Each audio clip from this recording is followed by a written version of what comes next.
মুহররম মাস সম্পর্কে বিস্তারিত কিছু বলুন। মুহররম মাস হিজরি সনের প্রথম মাস। এ মাস সম্মানিত 4 মাসের মধ্যে সবচেয়ে মর্যাদাপূর্ণ মাস। সম্মানিত 4টি মাসের মধ্যে সবচেয়ে মর্যাদাপূর্ণ মাস হলো মুহররম মাস। মুহররম শব্দের অর্থ হলো সম্মানিত, নামেই যার পরিচয়। অর্থাৎ এই মাসকে আল্লাহ সুবহানাহু ওয়া তাআলা মর্যাদা দিয়েছেন, সম্মান দিয়েছেন। এই মুহররম মাসটি শুরু হয়েছে মাত্র 2 দিন হলো। অতএব এই মাস জুড়ে একজন মুসলিম হিসাবে এই মাসের প্রতি মর্যাদা বোধ আমাদের অন্তরে লালন করতে হবে, জাগ্রত রাখতে হবে। আর এই মাসটিকে নবী করিম সাল্লাল্লাহু আলাইহি ওয়াসাল্লাম শাহরুল্লাহ বলেছেন, আল্লাহর মাস বলেছেন। মাস তো সবই আল্লাহ তাআলা, তারপরে এটাকে স্পেশালি আল্লাহর মাস বলার মানে হলো এই মাসটার বিশেষ গুরুত্ব বোঝানো।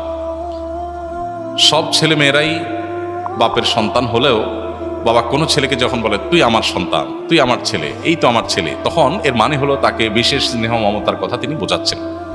ঠিক একইভাবে সব মাসগুলো, সব দিনগুলো আল্লাহ তাআলার হওয়া সত্ত্বেও মুহররমকে নবী করিম সাল্লাল্লাহু আলাইহি ওয়াসাল্লাম বলেছেন শাহরুল্লাহি আল মুহররম, আল্লাহর মাস মুহররম। তো এই জন্য এই মাসটার বিশেষ মর্যাদা বুঝে আসে।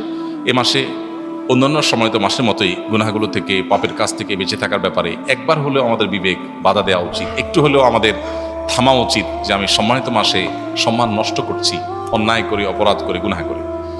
এ হলো মুহররম মাস সম্পর্কে সংক্ষিপ্ত কথা। এ মাসে নফল রোজা বেশি বেশি নবী করিম সাল্লাল্লাহু আলাইহি ওয়াসাল্লাম রাখাকে উত্তম বলেছেন। রমজানের পরে সবচেয়ে বেশি এই মাসে নফল রোজা রাখাটা উত্তম। অতএব সে চেষ্টা আমরা করবো। আল্লাহ আমাদেরকে তৌফিক দান করুন। এই বছর আশুরার রোজা কবে রাখতে হবে? এই বছর আশুরার রোজা রাখতে হবে। আর আশুরার রোজার ফজিলত কি, মর্যাদা কি?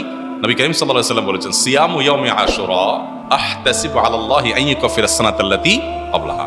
আশুরার রোজা, এটার ব্যাপারে আল্লাহর প্রতি আমার ধারণা হলো যদি কেউ এই রোজাটি রাখে, আল্লাহ সুবহানাহু ওয়া তাআলা তার পূর্বের 1 বছরের ছোটখাটো গুনাহগুলো মাফ করে দিবেন। বান্দার হক বান্দার কাছ থেকে মাফ নিতে হবে, কবিরা গুনাহ তওবা করতে হবে, ছোটখাটো গুনাহগুলো এই আমলের মাধ্যমে আল্লাহ সুবহানাহু ওয়া তাআলা মাফ করে দিবেন। এছাড়া আশুরার রোজার আরেকটা বিশেষ ফজিলতের দিক হলো রমজানের রোজা ফরজ হওয়ার আগে, এমনকি হিজরতেরও আগে নবী করিম সাল্লাল্লাহু আলাইহি ওয়াসাল্লাম মক্কা যখন ছিলেন কুরাইশরা আশুরার রোজা রাখত। বছরে একটা রোজাই ছিল রমজান রোজা ফরজ হওয়ার আগে, সেটা হলো এই আশুরা। এবং নবী করিম সাল্লাল্লাহু আলাইহি ওয়াসাল্লাম সে রোজা রাখতেন। মদিনায় আসার পর তিনি ইহুদিদেরকে দেখেছেন যে তারা আশুরার রোজা রাখে। অতএব তাদের রোজা রাখা দেখে নবী সাল্লাল্লাহু আলাইহি ওয়াসাল্লাম জিজ্ঞাসা করলেন তোমরা রোজা কেন রাখো? তারা বললো এই দিনে মুসা আলাইহিস সালামকে আল্লাহ সুবহানাহু ওয়া তাআলা বিজয় দিয়েছেন, সেজন্য আমরা তার প্রতি শুকরিয়া আদায় করে রোজা রাখি আশুরার রোজা। তখন নবী করিম সাল্লাল্লাহু আলাইহি ওয়াসাল্লাম এই ঘটনার পর নবী সাল্লাল্লাহু আলাইহি ওয়াসাল্লাম বললেন তাহলে আমরা বরং মুসা আলাইহিস সালামের প্রতি আল্লাহর অনুগ্রহের কারণে আরো বেশি শুকরিয়া আদায় করার আমাদের হক, অধিকার আছে। আমরা তার প্রকৃত অনুসারী, তার কথা আসলে আমরা মানি। অতএব আশুরার রোজা আমরা রাখবো। তবে তাদের থেকে নিজেদের রোজাকে বৈচিত্র্যপূর্ণ, স্বাতন্ত্র্য আনার জন্য নবী সাল্লাল্লাহু আলাইহি ওয়াসাল্লাম বলেছেন তারা আশুরার রোজা রাখে একটা, আমরা রাখবো 2টা। তাহলে মূল আশুরার রোজা 28 তারিখ হলেও আমরা তার সাথে মিল করে 27, 28 অথবা 28, 29 রাখবো। তবে 27, 28 রাখাটা অধিকতর উত্তম। কারণ নবী সাল্লাল্লাহু আলাইহি ওয়াসাল্লাম তার জীবনের শেষ বছর বলেছিলেন যে আমি যদি পরবর্তী বছর বেঁচে থাকি তাহলে লা সুমান্নাত তাসিআ ওয়াল আশির, তাহলে মুহররমের 9 এবং 10 এই 2 দিন রোজা রাখতে হবে। এই জন্য আশুরার রোজা কয়টা রাখতে হবে? 2টা রাখা হলো সুন্নাত। আর সেই 2টা রোজা 9 এবং 10, 9 এবং 10 হলে সামনের শুক্রবার এবং শনিবার হয়। শুক্রবার 27শে জুলাই আর শনিবার 28শে জুলাই। বৃহস্পতিবার দিবাগত রাতে 9 তারিখের আর শুক্রবার দিবাগত রাতে 10 তারিখের রোজা আমরা রাখবো। আর যদি অপশন নিতে না পারি, কারণ শুক্রবার অসুবিধা হয়, তাহলে সেক্ষেত্রে সে শনিবার এবং রবিবার রাখবে। এখন প্রশ্ন উঠতে পারে যে শুক্রবার রোজা রাখা তো হাদিসে নিষেধ আছে।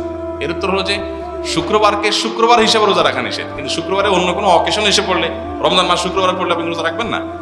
অতএব সেই হিসাবে আশুরার রোজার অংশ হিসেবে আপনি রাখতে পারেন। তাহলে এই বছর আশুরার রোজা আমরা সামনের শুক্র শনি অথবা শনি রবি 9, 10 অথবা 10, 11, তো 9, 10 রাখাটা অধিকতর উত্তম, সে রোজা রাখবো। আল্লাহ সুবহানাহু ওয়া তাআলা আমাদেরকে